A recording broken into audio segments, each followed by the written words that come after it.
The film opens with stuntman Colt Seavers talking about how important the people in his line of business have been in the history of film and television. Colt takes a lot of hits as a stuntman, but he finds it worth it because he is in love with camera operator Jody Moreno, who aspires to become a director. In his latest project, Colt is doing stunts for major Hollywood actor Ryder. Colt gears himself up to a harness to film a scene where he takes a big fall, but something goes wrong and Colt hits the ground and severely injures his back. He walks away from the business and from Jody. 18 months later, Colt works as a valet driver and has not spoken to Jody since the incident. He is spotted by a former coworker who refers to him as the fall guy after what happened, so Colt brings his car back aggressively and by doing donuts in front of him. Later, Colt is contacted by Gail Meyer, a producer that frequently works with Ryder. She offers Colt a chance to be Ryder's stunt double on a new sci-fi epic, Metalstorm, but Colt refuses until Gail informs him that Jody is directing the film. Colt arrives on set and reunites with his friend, stunt coordinator Dan Tucker, who informs Colt that his first major stunt back is a cannon roll, which dismays Colt because he fears he will screw that up in front of Jody. The crew goes ahead with the cannon roll stunt, with Colt's car tumbling across a beach before he sticks his thumb out to let the crew know he is fine, a stuntman habit, as he claims. When Jody sees Colt is the stuntman, she is none too pleased to see him after such a long time away, which contradicts Gail's previous claim to Colt that Jody specifically asked for him. For his next stunt, he is set on fire and blown against a wall. Colt and Jody then try to dissect the scene while unsightly discussing their relationship in front of the crew, with most people appearing to be on Jody's side. Gail visits Colt in his trailer to let him know that Ryder has gone missing after he has gotten into bed with some shady people, and she is tasking Colt with finding him to save Jody's film production within the next 48 hours. Colt then goes to his car and reminisces about his time with Jody while listening to Taylor Swift and crying before Jody shows up, and he has to play it cool. She gets in the car with him and talks about how important the film is for her, and he promises not to derail the production for her. Colt goes to Ryder's apartment to try and find him, but gets attacked by Iggy Starr, Ryder's girlfriend and the main actress of Metalstorm. After a bit of crashing around the place, Colt finds that Iggy is using a prop sword, and he then tries to explain that he is looking for Ryder for the film's sake. Iggy tells him to go to a nightclub that Ryder goes to and to look for his drug dealer. Colt gets into the club by dressing flashy and meets the drug dealer Dune. When Colt asks for Ryder, Dune instead gives Colt a drugged drink and tries to have his guys deal with him. Colt starts tripping but manages to beat up 3 goons before chasing Dune outside as he tries to catch a cab. Colt jumps in front of the cab and stops Dune from getting away. He tells Colt that he was paid to drug him and directs him to a hotel to find someone named Kevin and to ask for a fruit platter. Colt also hallucinates seeing a unicorn. At the hotel, Colt runs into Jody, who vents to him that the studio is meddling with her film's love story. Colt then meets the concierge, Kevin, who gives him a fruit platter, which is just the key to Ryder's hotel room. After a few unsuccessful tries with the door key, Colt breaks into the room by knocking the door down. Jody calls him and talks to him about some ideas for the film while playfully bantering. Afterwards, Colt finds the corpse of another stuntman, Henry Herrera. Colt calls Gail, who advises him not to talk to the police, but he does so anyway because one officer approaches him because he is illegally parked. When Colt mentions the body in the tub of ice, they return to Ryder's room to find the tub completely empty, and Colt still gets a ticket. On the next day of shooting, Dan complains that Jody was inspired by whatever she discussed with Colt since she has bigger and more complicated ideas for the shoot.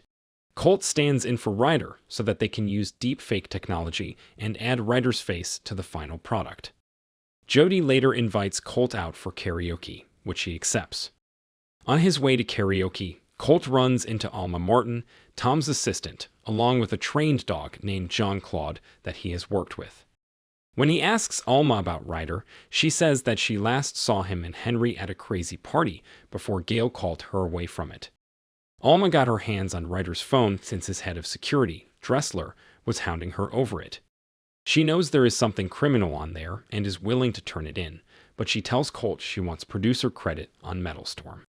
He says he will see what he can do, right before they both get teased by Dressler, and he abducts Alma in his truck. Colt gets Jean-Claude and steals a truck to chase after them, all while Jody is at the karaoke bar waiting for him, and disappointed that he is not there. Jody goes on to perform against all odds, while Colt fights the goons after he and the dog make it onto their van. Jean-Claude bites the goons in the balls before going up front to help Alma get rid of the driver goon. They manage to stop the car, and Colt crashes through the windshield, but he is okay. He then runs with the dog to the karaoke bar, only to find Dan there, and he says that Jody is long gone. Colt and Dan give Ryder's phone to fellow crew member Venti to hack into, but she needs his password. The guys go to Ryder's apartment and go through his wide array of post-it note reminders until they manage to find the password written in plain sight. After Venti unlocks the phone, Colt and Dan find a video of Ryder, Iggy, and some of his buddies with Henry, who makes a crack about Ryder not doing his own stunts. Ryder is seen trying to do a stunt, only to accidentally knock Henry over and kill him. Moments later, Venti calls Dan to inform the guys that the news is reporting on Henry's death and naming Colt as the prime suspect. Soon, Dressler and his goons show up and open fire on Colt and Dan, who quickly take action. Dressler ends up shooting and destroying Ryder's phone out of Colt's hands. They fight off some goons as Colt makes it outside and jumps onto Ryder's boat, crashing through the roof. He then finds himself face-to-face with Ryder before getting knocked out cold. Colt wakes up to find himself tied up, with Ryder demanding his phone back. He admits to killing Henry and setting up Colt to be the fall guy for the crime, as well as informing him that the entire cover-up was Gail's idea after he went crying to her. Ryder also admits that he set up Colt's accident because he felt Colt was stealing his thunder. This happens just as Gail goes to meet with Jody to tell him that Colt is the suspect in Henry's murder. After Colt admits that Dressler destroyed the phone, Ryder has his goons douse Colt with kerosene to light him on fire, but he gets some in his mouth and spits it at Dressler when he tries to light him up.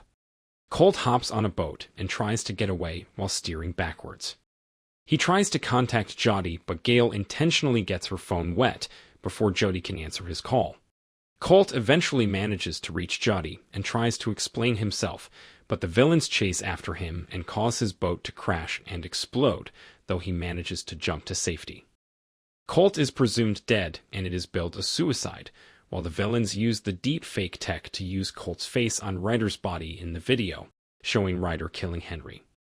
Colt reaches Dan and gets help sneaking back onto set in disguise as an alien from the movie.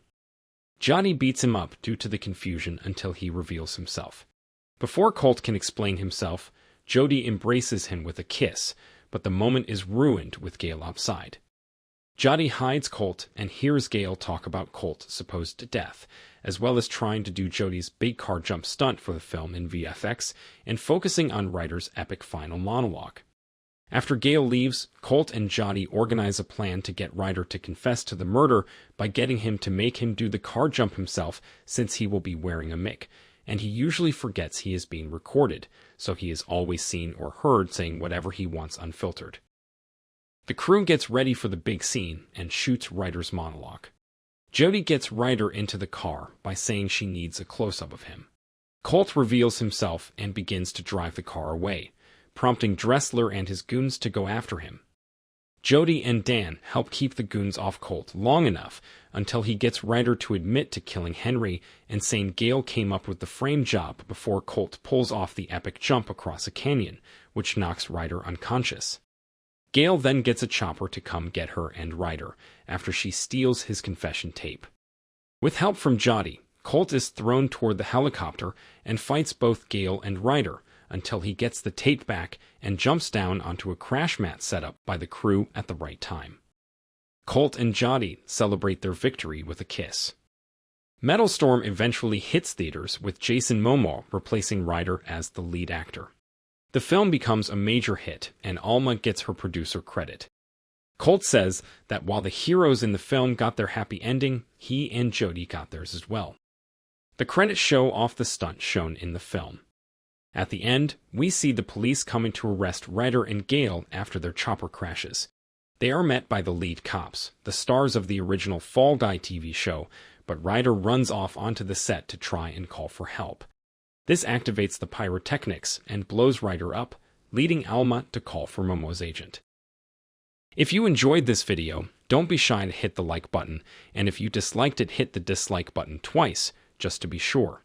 It would be best if you watched the whole movie. Thank you very much for watching. Please subscribe for more videos like this.